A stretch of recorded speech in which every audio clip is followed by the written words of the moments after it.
Hello and welcome back to the Baggies Podcast YouTube channel, where of course we're giving you all the latest news, views and opinions on all things Albion.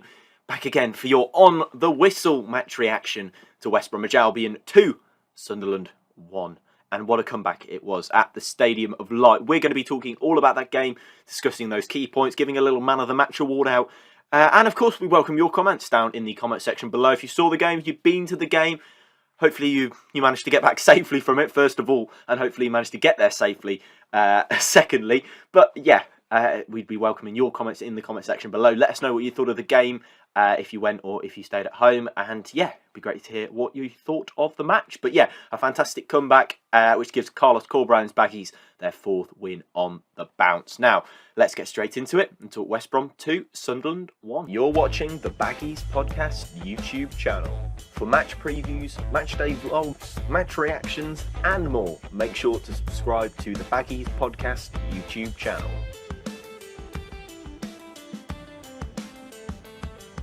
So, what a performance in the end from Albion. I mean, we'll start with the first half because that was chalk and cheese in comparison to what was to come in the second. The first half, of course, went in 1-0 down at the break, thanks to Connor Townsend giving away a penalty, tripping on loan Manchester United man Amad Diallo in the penalty area, who then confidently dispatched his penalty into the bottom left-hand corner of Alex Palmer's goal, sending him the wrong way for the spot kick as well.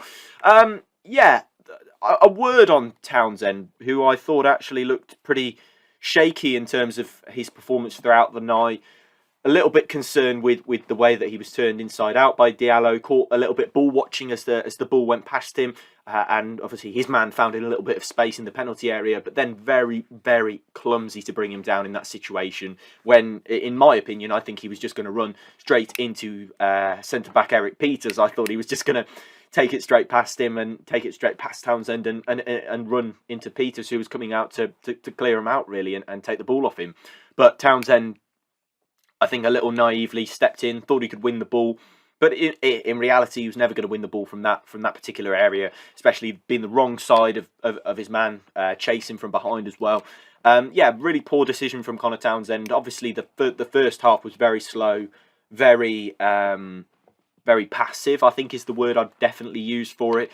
I think ultimately we showed a lot of signs of perhaps the Bruce era, if I have to say that, especially out of possession, where the opposition were getting quite a few quality touches off in our box at will, I think, really, rather than of our own mistake. But they seem to be really driving at us, and I think Mowbray in that first half outfoxed Carlos Corberán as kind of we tried to play out from the back, we tried to get the ball forward, tried to play the right way, I think, despite being away from home.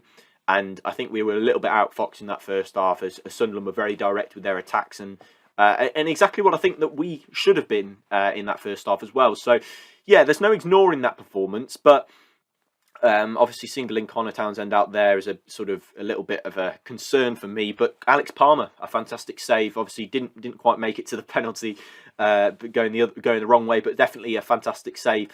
I can't remember who exactly he denied, but he came out and got a really strong left arm on the ball. So yeah, a massive shout out to Alex Palmer, who made a very big save in that first half to keep the score just 1-0 and prevented Sunderland from doubling their advantage, which would have been a massive mountain to climb if it already wasn't at half-time for Albion. But half-time really for me was where Corberán first of all came into a bit of people management by the looks of things from what we saw as they came out for the second half, and that was the fact that he'd managed to really uplift them, really get them back into the spirit of the game, and show a bit more urgency, I think, on the ball, definitely, and urgency out of possession too, because for me, Sunderland, as I said, were too easy. It was too easy for them to get into the box and get those touches away in the penalty area, as we saw from the penalty. Diallo kind of just walked into the penalty box with the ball and found himself in a lot of space, and yeah, somebody had to, Connor Townsend didn't have to foul him, but Connor Townsend brought him down, and I think that's where Corberán deserves a lot of credit, firstly, because in that, obviously, the substitutes, which we'll get onto in a minute, changed the game. But leading up to that point, I think it was only a fairly short period, I think about 15 minutes or so, before those substitutes started to trickle onto the pitch that ended up changing the match. I think that Corberán kind of put a bit of a rocket up the backsides of a lot of Albion players as they came out for the second half, and you could see a little bit of a renewed vigour in them and a bit of extra bite and a bit of extra hunger in comparison to what we saw in the first half, because the first half wasn't good enough from an effort level point of view, from an urgency point of view. It was like Albion hadn't played for quite some time, which they hadn't, in fairness to them. A competitive game, been exactly a month today since that Stoke victory, exactly a month since we were last in Championship action, but they played like it and not played like a side who had a month to work on potential issues arising from Corberan's opening 4 games in charge, and played more like a side that had spent 4 weeks napping or a month napping in Spain rather than getting down to training and getting those improvements in. But in the second half, we started to see that. And that can only be credited once again to Corberan, who switched things around, did something that I think that was a very brave move of his. Obviously 1-0 down, you're chasing the game. Balled off Jason Malumbi, balled it on Tom Rogic, who sat slightly ahead of Swift in the formation at the time. Akaya Kujlu holding in the defensive midfield position, and letting sort of Rogic and then Swift just slightly behind him, I think, roam forwards. And I think that's really where the inspired change came from, because Rogic, of course, looking, I think, before the international break and since signing for the club, has looked a little bit off the pace, I think is what we'd probably say to him. A little bit not match sharp, struggling to really find his form, find his feet really here in England, after leaving Celtic. Obviously been quite a while when he signed for it. It had been quite a while since his last appearance in club football. So we haven't seen the best of Tom Rogic, but I think tonight we've seen a real taster of what we can kind of expect from him, and what so many Celtic fans have kind of told us that we can expect from him. And I think that substitute changed the match for me. I think Rogic, firstly, in possession, looked very, very comfortable on the ball, sprayed a couple of nice passes out wide, did a couple of dribbles. I think literally as the full-time whistle was going, he was dribbling around Sunderland players in the middle of the park, and I think that's kind of what you expect from him. But he came on. Of course, we'll also mention that about 5 minutes or so after, Daryl Dike came on. So did Taylor Garner-Hickman, so did Adam Reach. And Daryl Dike and Tom Rogic combining for that opener, as Dike held off the Sunderland defender and passed it into Rogic for a fantastic strike, a curled effort from the outside of his boot into the bottom corner. I thought it was immense strike from Tom Rogic. If Brandon Thomas Asante hadn't have scored that goal before the international break in that Stoke game, the overhead kick, I think that Rogic would be in with a shout for goal of the season. I thought that was a sublime strike.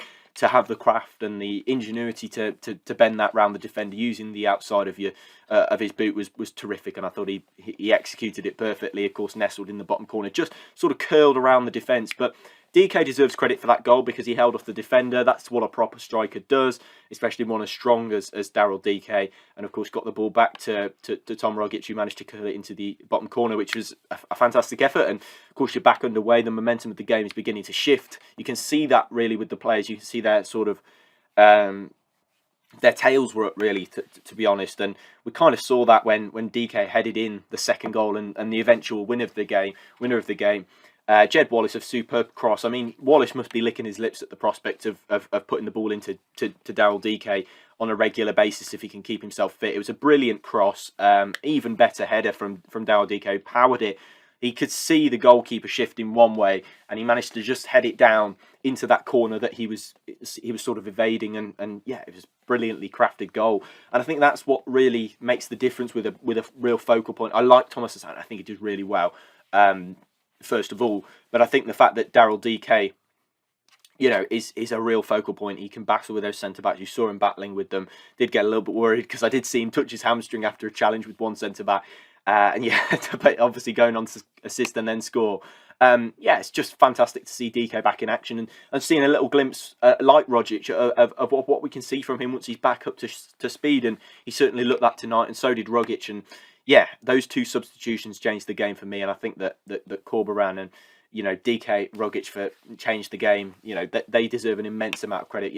I joked on Twitter that Corberan deserves a goal contribution for those changes, and eventually, obviously, not ignoring the first half. The first half was very poor, but the second half, fantastic from Albion. A completely different side. Corberan's tactical changes, I think, won us the game, and that's what you get with a quality manager for me.